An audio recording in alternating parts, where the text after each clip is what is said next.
গেছে, টিন সব বদলা। বাজার করবো, সে বাজারও আমরা আছে কিনে খাতে পারতেছি।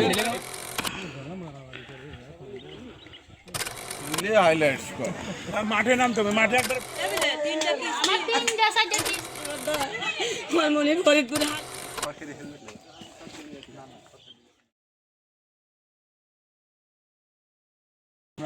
এই যে একটা সামাজিক গ্রামের দুটো পাট রয়েছে, দুটো পাটের ভিতরে গন্ডগোল ওরাই অতিরিক্ত করতে যাচ্ছে, কিন্তু কয়েকটা গন্ডগোল আমি থামাই দিছি।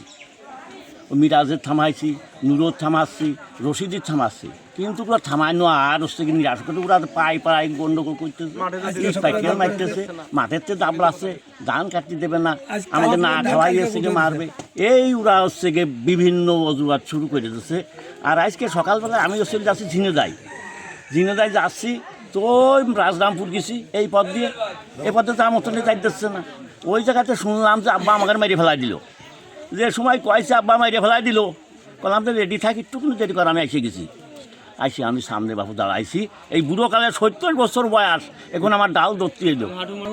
ঠিক আছে, ওরা আমাকে মায়ের দখল করে ওরা সাবধান নির্বাচন করতে কয়, আমরা সাবধান, ওরা হচ্ছে পাকা আমলিক, আমরা হচ্ছে খাট বিএমপি, ওরাই করেছে দল, ওরা যেত লোক আমাকে মারতে, সবাই আমলিকি লোক মারতেছে, সবাই আমাকে ফাঁসাচ্ছে, আর আমরা নিখুঁত বিএমপি, আমরা কোনো মারামারি ঝগড়া জ্ঞান দেওয়ার ফেসাদের ভিতরে আমরা নেই, আমরা কোথাও যাইনি। একটা লোক ওরা 7 অপরাধ করতে বিনা কারণে বিনা অপরাধে, ওই যেখানে ইট ফেলেছে ওই বাইরে আসছে সুপুল আমার, ওরা আমার ভ্যান করেছে, আমারে মারেছে, আমার সাল বলে মারতেছে, আমরা হচ্ছে বংশ। ঠিক আছে, ওরা সুপ্পল অন্যায় ওরাই করেছে, ওরা হব মোল্লা, আলম, আসাদুল, মিরাজ, নুরো, রশিদ, ঠিক আছে, আকরাম, এরা সুপ্পল লিড দিয়েছে আমলিকির লোক, এই লিড দিয়ে আজকে আমাকে বিএমপির লোকের অত্যাচার করতেছে, আর এইসব এরা বাড়িঘর ধরে আমাকে আজকে বাড়িতে বেরোতে দিচ্ছে না।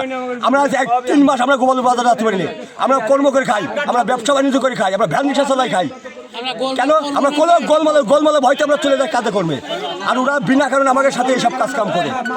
ওই মুন্সিরা, ঠিক আছে, ওই মুন্সিরা আমার মেয়ে ছেলে পেলে রচ্ছে গেছে, বেফাস কথা বলেছে, অত্যাচার সহ্য করবো না, এ সহ্য করতে পারে না মানুষ। সকালবেলা আমরা ঘুমিয়ে আছি, হঠাৎ করে জাওয়াল ভেঙে দিয়ে আমাকে এসে অ্যাটাক করেছে।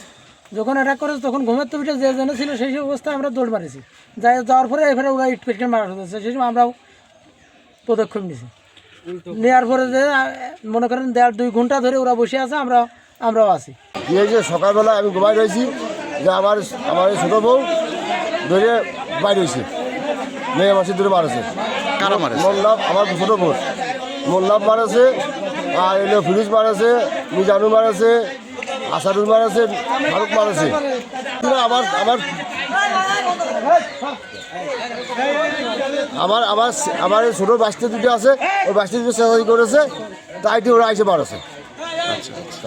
এবার আমি ওই পিছন ঘিরে দাঁড়ায় রয়েছি, আর ওনার শ্বশুর এসে আমার হলো সব বাড়ি মেরে দিয়েছে, আমার ঠেকাইছে বলে আমার জারু মেরেছে। এবার মারার পরে তারপরে এদিকে তুলতাল হচ্ছে, আমার ঘর ভিতরে আমার পেটে তুলে বাচ্চা আমার পেটে লাথি মারতে গেছে। সকালবেলা এসে ওরা রামদাও নিয়ে আসে, চাইনিজ রোল নিয়ে আসে, তারপরে অনেক কিছু আছে, কারোর হাতে আছে আতুর আছে, কারোর হাতে ডাল আছে, সরকি আছে, অনেক কিছুই আছে। এসে ওরা দাবড়ায় আমাদের বিটাকে ওই দিক নিয়ে গেছে, যেই চলে গেছে সেই দিক থেকে ইট পাটকেল মাইরে ওরা গদ দরজা আছে। আমরা বিটি মানুষ, আমরা তো ভয় পাচ্ছি। একজন এসে বিটি মানুষের এসে গাড়ে রামদাও ধরেছে, যে কথা বলে একদম রামদাও দিয়ে বুটাই দিবানে, তাহলে আমরা বিটি মানুষ ভয় পাই না।